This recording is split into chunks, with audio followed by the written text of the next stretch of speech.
सुक्खू सरकार की अफसरशाही पर चुनाव आयोग सख्त, नोटिस भेज मांगेगा जवाब।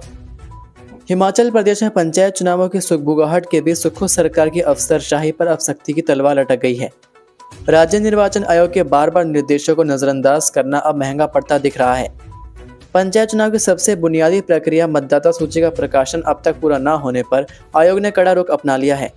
साफ संकेत है कि अब ढिलाई नहीं बल्कि जवाबदेही तय होगी और लापरवाह अफसरों से सीधे जवाब मांगा जाएगा। हिमाचल प्रदेश राज्य निर्वाचन आयोग पंचायत चुनावों को समय पर कराने के लिए लगातार प्रशासन को दिशा निर्देश देता रहा है। आयोग ने साफ किया है कि चुनावी प्रक्रिया में देरी लोकतांत्रिक व्यवस्था के लिए गंभीर खतरा है। इसके बावजूद कई जिलों में मतदाता सूचियों का प्रकाशन अब तक नहीं हो पाया, जिससे आयोग ने गंभीर लापरवाही माना है। राज्य निर्वाचन आयोग ने पहले 28 जनवरी, फिर 30 जनवरी और उसके बाद 2 फरवरी तक मतदाता सूचियों के प्रकाशन के लिए जिलों को अवसर दिए। बावजूद इसके अभी भी 10 जिलों में यह अनिवार्य प्रक्रिया पूरी नहीं हो सकी। आयोग का मानना है कि यह महज तकनीकी चूक नहीं बल्कि प्रशासनिक उदासीनता का स्पष्ट उदाहरण है। अब आयोग ने तय कर लिया है कि जिन जिलों में अब तक मतदाता सूची प्रकाशित नहीं हुई है, वहां के उपायुक्तों को कारण बताओ नोटिस जारी किया जाएगा। नोटिस के जरिए यह पूछा जाएगा कि आयोग के आदेशों का पालन क्यों नहीं किया गया और देरी के लिए कौन जिम्मेदार है। नोटिस में हिमाचल प्रदेश हाईकोर्ट के सख्त निर्देशों का भी हवाला दिया जाएगा। हाईकोर्ट की खंडपीठ ने स्पष्ट आदेश दिए हैं कि पंचायत चुनाव की प्रक्रिया 28 फरवरी तक पूरी की जाए और 30 अप्रैल से पहले चुनाव संपन्न कराया जाए। ऐसे में मतदाता सूची का लंबित रहना सीधे तौर पर अदालत के आदेशों की अवहेलना माना जा सकता है। मंत्री विक्रमादित्य के प्रयास और केंद्र की मदद से हिमाचल के इस जिला में बिछेगा सड़कों का जाल। हिमाचल प्रदेश के लोक निर्माण मंत्री विक्रमादित्य सिंह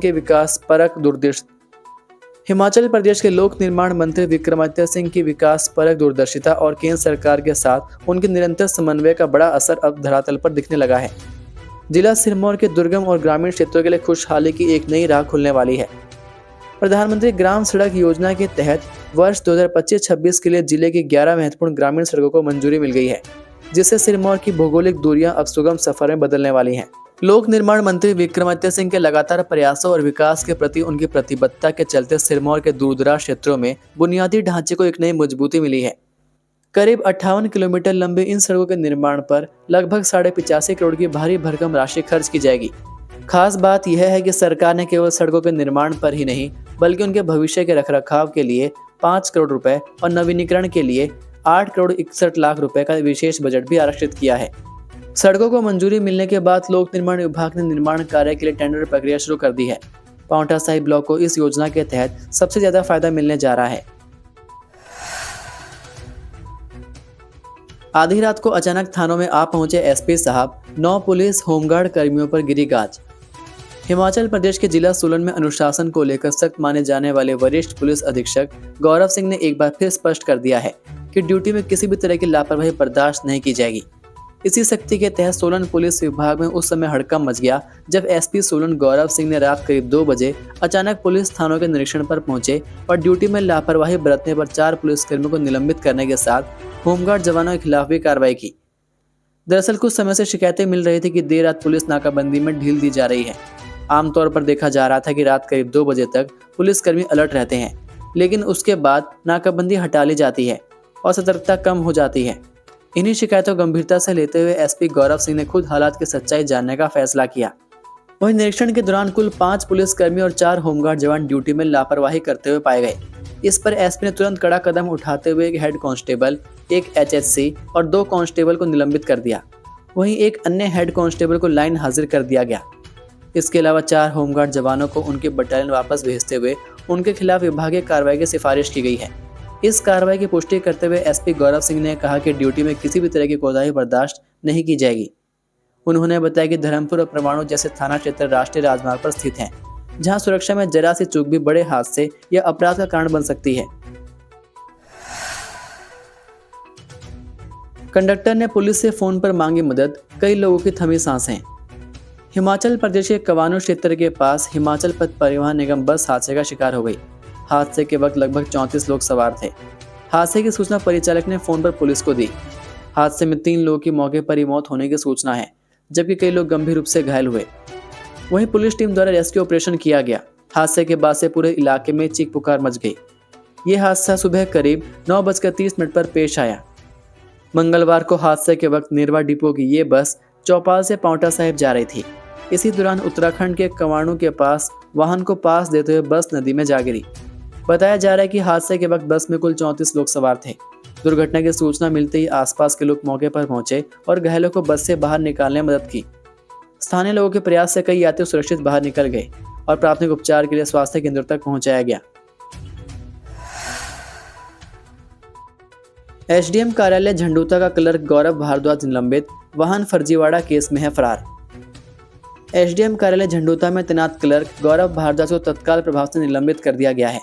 गौरव पर दिल्ली में एक आपराधिक मामला दर्ज होने और लंबे समय से ड्यूटी से गायब रहने के चलते यह कार्रवाई अमल में लाई गई।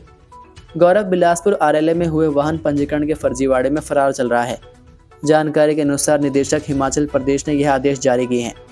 क्लर्क गौरव के खिलाफ नई दिल्ली के क्राइम ब्रांच थाने में विभिन्न धाराओं के तहत एफआईआर दर्ज की गई है। फिलहाल दिल्ली पुलिस इस मामले में जांच और पूछताछ कर रही है। उपायुक्त बिलासपुर राहुल कुमार की रिपोर्ट के अनुसार संबंधित कर्मचारी 21 जनवरी 2026 से बिना किसी पूर्व सूचना या सक्षम प्राधिकारी की अनुमति के ड्यूटी से अनुपस्थित चल रहा है। आधिकारिक निर्देशों की अवहेलना और आपराधिक मामले में संलिप्तता को देखते हुए प्रशासन ने कड़ा रुख अपनाया। हाई बीम का गलत इस्तेमाल पड़ेगा भारी, हिमाचल प्रदेश में चालान करेगी पुलिस, निर्देश जारी। पुलिस विभाग के अनुसार पहाड़ी और घुमावदार सड़कों पर हाई बीम सामने से आने वाले वाहन चालकों को कुछ देर के लिए दिखना बंद हो जाता है, जिससे दुर्घटनाओं का खतरा कई गुना बढ़ जाता है। खासकर रात के समय हाई बीम का प्रयोग जानलेवा साबित हो सकता है। ऐसे मामलों में न केवल सामने वाले वाहन बल्कि पैदल यात्रियों और दोपहिया चालकों की जान भी जोखिम में पड़ जाती है। पीएचक्यू ने जिला पुलिस अधीक्षकों को निर्देश दिए हैं कि वे ट्रैफिक चेकिंग के दौरान हाई बीम के दुरुपयोग पर विशेष नजर रखें। पहाड़ी सड़कों पर लो बीम को सुरक्षित विकल्प बताते हुए पुलिस ने वाहन चालकों से नियमों का पालन करने की अपील की है। मोटर व्हीकल एक्ट के तहत हाई बीम के गलत इस्तेमाल पर 1000 से 5000 रुपए तक जुर्माना, लाइसेंस सस्पेंड और दोबारा उल्लंघन की स्थिति में सख्त दंड का प्रावधान है।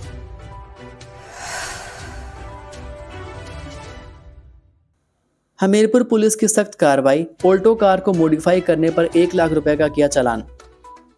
हमीरपुर शहर में यातायात नियमों के उल्लंघन पर सख्ती करते हुए सदर थाना पुलिस ने एक बड़ी कार्रवाई की। अवैध रूप से मॉडिफाई की गई ऑल्टो कार पर पुलिस ने 1 लाख रुपए का चालान काटा। यह कार्रवाई शहर में चर्चा का विषय बनी हुई है। सदर थाना क्षेत्र में चेकिंग अभियान के दौरान पुलिस ने गांधी चौक पर एक ऑल्टो कार को रोका। जांच में पाया गया कि वाहन चालक ने नियमों के विपरीत अपनी ऑल्टो गाड़ी के टायरों समेत कुछ अन्य अवैध मॉडिफिकेशन करवाई थी। यह सभी बदलाव मोटर वाहन अधिनियम का उल्लंघन पाए गए। वाहन मॉडिफिकेशन से न केवल सड़क सुरक्षा को खतरा होता है बल्कि इससे ध्वनि और प्रदूषण भी बढ़ता है। एसपी बलवीर सिंह ने बताया कि आगे भी इस तरह का अभियान जारी रहेगा और नियमों की अनदेखी करने वालों के खिलाफ सख्त कार्रवाई की जाएगी। ये थे आज के मुख्य समाचार। हिमाचल प्रदेश की बड़ी खबरें रोजाना जानने के लिए सब्सक्राइब कीजिए DHP न्यूज़ चैनल को और बेल आइकन पर क्लिक करें, जिससे आपको प्रदेश की बड़ी खबरें हमारे द्वारा मिलती रहें। वीडियो को लाइक और शेयर ज़रूर कीजिए और आप हमारी वीडियो कौन से शहर से देख रहे हैं नीचे कमेंट करके ज़रूर बताइए। वीडियो में अंत तक बने रहने के लिए आपका बहुत बहुत धन्यवाद। जय हिंद, जय भारत, जय हिमाचल।